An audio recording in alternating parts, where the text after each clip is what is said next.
Ayan. Yan. Ay, may magandang comment dito sa Facebook Sabi niya, hindi kasi makadaan ng mga politiko, Tama. natatraffic sila. Ayan. Ayan, natatraffic. Partida. Ayan naman. Alam nyo, hindi na bago to eh. Una, si Richard Gomez, gusto niya tanggalin din yung, yung bus lane kasi, para magamit daw eh. Natraffic siya. Natraffic din siya eh. Sumunod to uli si, Romando Artes eh. Tatanggalin daw yung bus lane para magbigay. Alam mo, kung nag-iisip ka, kung ginagamit mo yung isip mo, Romando Artes, pag tinanggal mo yung bus lane, magta-traffic pa rin.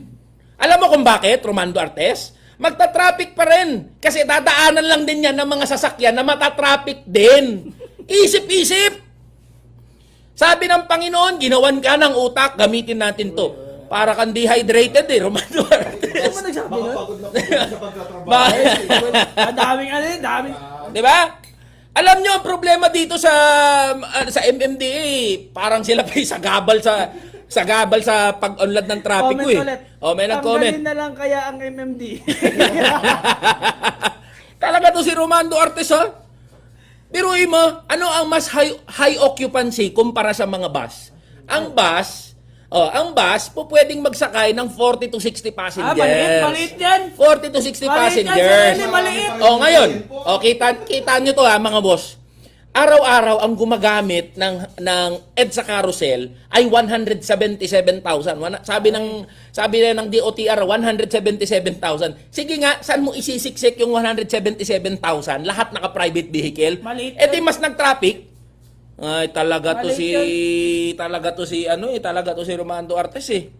Tapos ito, hindi to alam ng lahat. Hindi to, nakikinig ba kayo mga boss? Type yes. Type yes kung nakikinig pa kayo mga boss. Type yes ito, mahalagang punto to. Hindi to alam ng lahat eh. Hindi to alam to ng lahat, type yes. Yan. Ready ulit. Ready kayo sa pag-record ha. Mga trolls ayusin niyo pagkiklip niyo. Dapat si Ellie dyan Alam nyo kung ano nangyari? Alam nyo mga boss, isa dapat sa makakatulong, i-improve yung tren, yung MRT. Agree tayo lahat dyan. Alam nyo mga boss, paano i-improve ang MRT kung yung matalinong gobyerno ngayon, alam nyo ginawa? From 100 billion na proposed budget sa rail transport program, naglagay lang ang gobyerno ng 1 billion pesos. Ay, malaki na. Kita ninyo mga boss, kita nyo? From 100 billion, ang nilagay niya lang sa rail transport program ay 1 billion pesos. Yung rail transport program mga boss, kasama dyan yung MRT rehabilitation. Paano nyo ngayon i-rehabilitate ang MRT kung 1 billion lang ang nilagay nyo? May gobyerno tayong galit sa tren.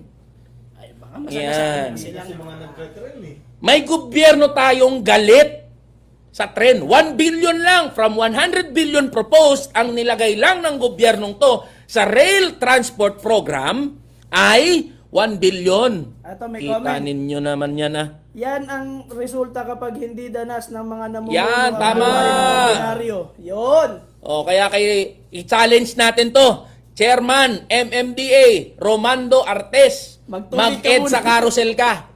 Araw-arawin mo ang pag-i-ed sa carousel. At pag-MRT. Yan, mag-MRT ka, mag-ed sa carousel. Dapat, alam nyo, dapat ang mga politiko required Required na mag-public transpo. Dapat ipagbawal yan, ang dami yung kotse.